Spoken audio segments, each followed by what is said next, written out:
Better late than never, here's another Canadian Beef Industry Conference special.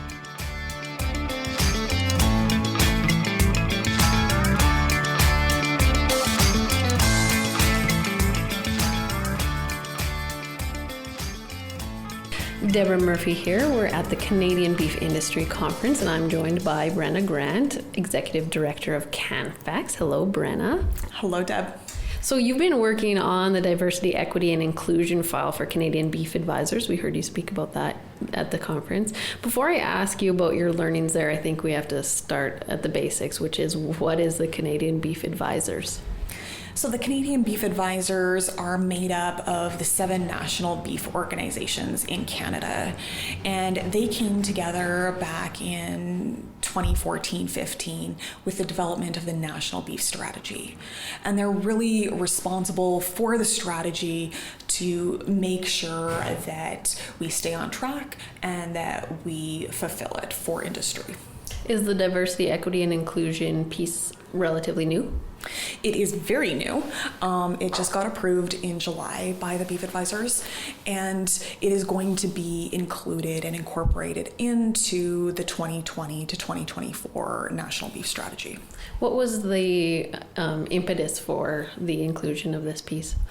So this has been sort of an ongoing discussion in a variety of areas, but also coming out of the 2030 goals that were set in 2020 and 2021, specifically the people, health, and safety goal, as we talk about addressing the stigma of mental health, as we talk about the innovation that we need to reach those goals.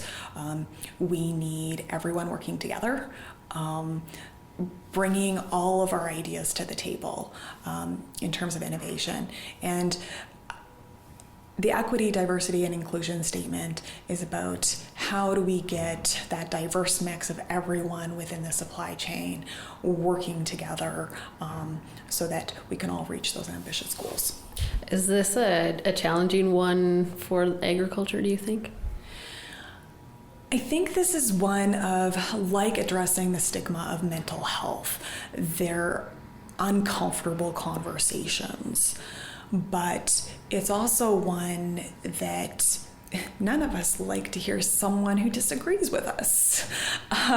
So having that diversity of ideas at the table isn't always comfortable, even if we know that the quality of the solution and the result is going to be better. You've developed a draft action plan as part of your work. Can you tell us a bit about what that is?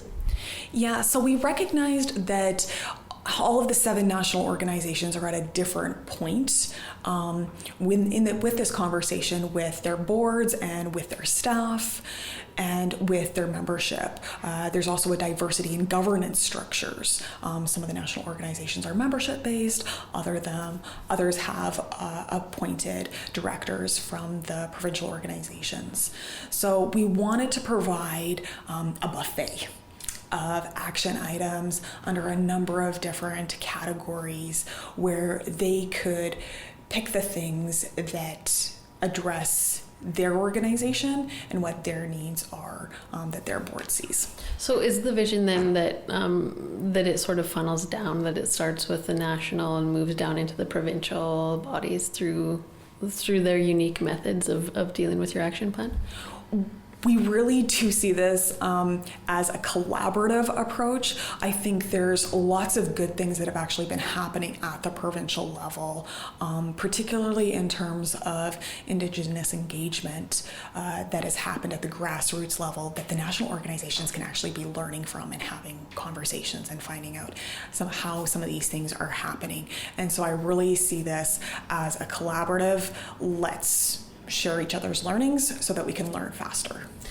So you mentioned the buffet piece, and basically we can choose from a list of action items. Are there any on that list that you would recommend for, or that farmers and ranchers could consider for their operations?